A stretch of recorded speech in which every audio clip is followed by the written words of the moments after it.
The Attitude Era is often looked at as being the most controversial time in WWE history, where the envelope was not just pushed, but set on fire and soaked in beer and piss, as the company embraced Crash TV in a bid for rating supremacy. It worked like gangbusters, but ultimately ran its course as the times and WWE's audience changed. Still, it took WWE a little while to properly shake their controversy-courting habits, and the Ruthless Aggression era, especially in the beginning, is full of contentious characters, moments, matches, and storylines. Yes, the Attitude Era may have been in the rear view, but Vince McMahon and co were still peddling a product that frequently bordered on the insensitive, offensive, and downright nasty. It may have been a time for transition, but WWE still knew, or thought they knew, what would pique viewers' curiosity and get people talking, whether the reaction was positive or negative. Storylines centered around sex, violence, race, and a host of other hot-button topics were fairly common and are rarely remembered fondly today. I'm in the mood to feel bad about my childhood, so let's reminisce before the WWE Network on Peacock scrubs all the footage from existence. I'm Adam Pacitti from Cultaholic Wrestling, and these are the 10 most controversial WWE Ruthless Aggression storylines.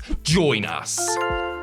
Number 10, JBL at the border. Injuries to Big Show and Kurt Angle and the departure of Brock Lesnar meant that WWE champion Eddie Guerrero didn't have any top-line heels to work with following WrestleMania 20. So WWE decided to create a new one, transforming Bradshaw into JBL. The Texan needed heat and needed it quickly, so he and WWE went the cheap route just a couple of weeks into the character's life. On the April 8th, 2004 edition of SmackDown, JBL was shown at the Mexican border chasing off supposedly illegal immigrants who were trying to cross over. Now, it wasn't actually the US-Mexico border, but rather a ranch that belonged to Bradshaw's family friend, but the segment was still shocking. JBL continued to rail against Mexican people in his promos after too, in a bid to goad Latino heat. An unapologetic heel who was willing to try anything possible to draw interest and make sure the character worked, JBL continued to up the ante and caught controversy in the weeks that followed, goose-stepping at a German live event and causing Eddie's mother to have a heart attack in an El Paso house show. You can't say these stunts and storylines didn't work, because JBL soon became a long-reigning WWE champion, but they certainly weren't in good taste. Number 9, the Filthy Animal. When you're trying to establish your next big star babyface of the company, it's probably not advisable to write them into a storyline where they're accused of sexual harassment. Just a heads up for any would-be wrestling promoters or writers out there. That's the fate that befell Batista in late 2005 when he was put into a short-term feud with Eminem, who were defending their tag team titles against The Animal and Rey Mysterio. In an attempt to dissuade Big Dave from destroying her team, Melina seduced and then supposedly slept with the World Heavyweight Champion. Far from being dissuaded, Batista thanked Melina for the warm-up and pledged to destroy Mercury and Nitro later, which he did. Things took a turn though when Melina held a press conference after the fact, claiming that Batista had actually harassed her, which forced a similar press conference from him, professing his innocence. It was all very icky, especially when Melina and Batista were being spoken of as a couple behind the scenes, despite the fact that she was publicly in a relationship with Nitro. In the end, the storyline was all a setup for Batista's feud with Mark Henry, who was enlisted as Melina's personal protection. To make matters worse, that feud never actually ended up happening, because old Drax the Destroyer got injured before they could make it to the ring.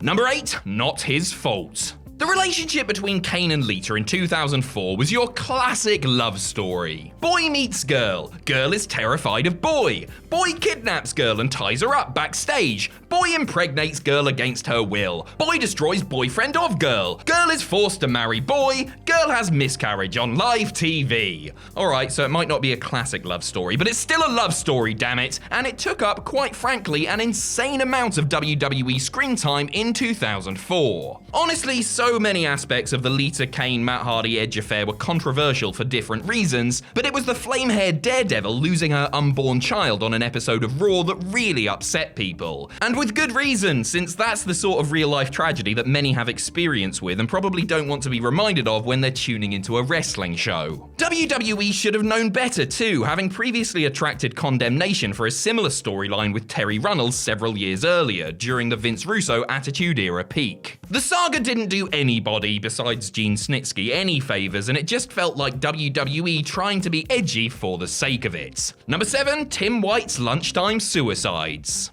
When Tim White injured his shoulder inside Hell in a Cell at Judgment Day 2002, forcing him to retire from active duty, WWE decided to make the best of a bad situation. And by best, I of course mean introducing him as an on-screen character over 3 years later in a series of pointless, reprehensible skits. White resurfaced at Armageddon 2005, being interviewed by Josh Matthews at his bar, The Friendly Tap, which incidentally was the one the APA would always destroy in their televised barroom brawls. Timmy was portrayed as a bitter alcoholic who blamed the Hell in a Cell for ruining his life. He then took a shotgun out and, off camera, supposedly shot himself to death. Not only did some think making a wrestling angle out of suicide to be in poor taste, but this was coming just a little over 1 month after the tragic death of the beloved Eddie Guerrero, who was very much in the hearts and minds of fans at the time. WWE revealed a few weeks later that White had actually shot himself in the foot, but then proceeded to air several other similar scenes, like the worst version of Harold and Maude you've ever seen.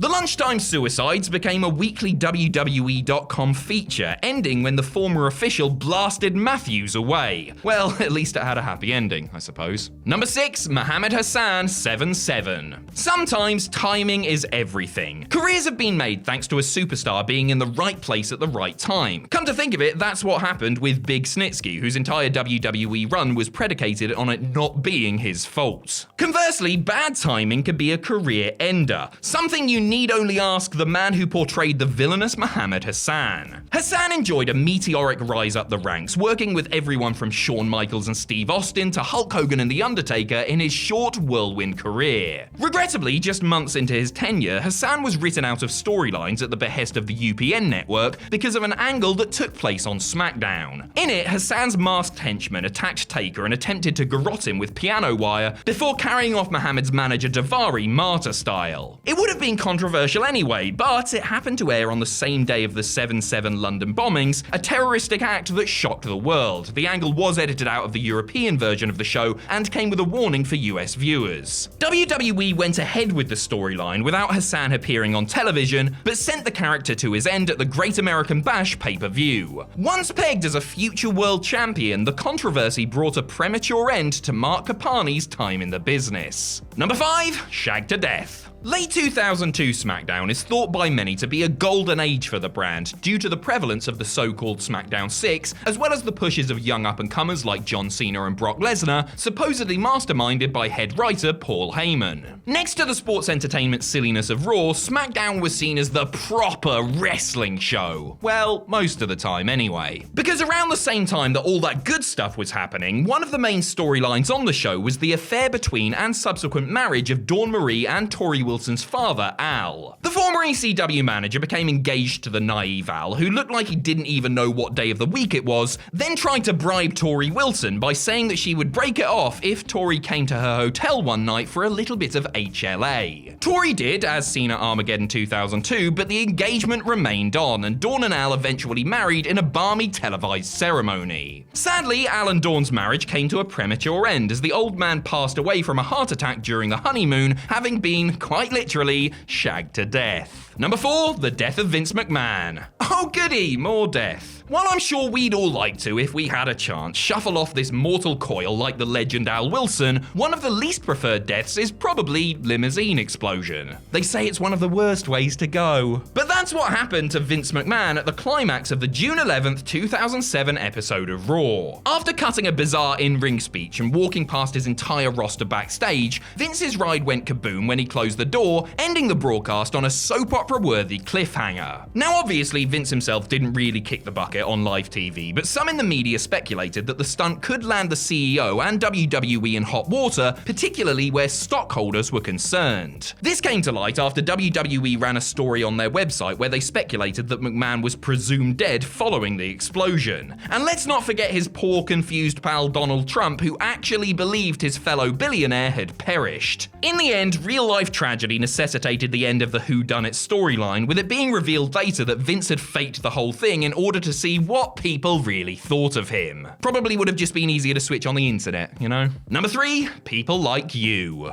Booker T may have been a 5-time WCW champion, but it took him a while to snatch the main prize in WWE. He finally accomplished it in the summer of 2006, but had a few near misses in the years prior. His most high-profile world title pursuit came at WrestleMania 19, where he faced Triple H, who was at that time bang in the middle of his infamous reign of terror. To generate heat for the Mania showdown, WWE took things in a very murky direction, emphasizing Booker's previous criminal conviction while having the game stress that people like him, as in Booker, weren't championship material. According to Hunter, Booker T, with his nappy hair, was there to dance and entertain people like himself. Later on, he ordered Booker to fetch him a towel after he had used the restroom. While the cerebral assassin denied that any part of the feud was deliberately racist, the implications were there for all to see, and it made for deeply uncomfortable viewing. Still, the heroic babyface was going to vanquish the despicable heel at the biggest show of the year, shutting him up and proving him wrong once and for no.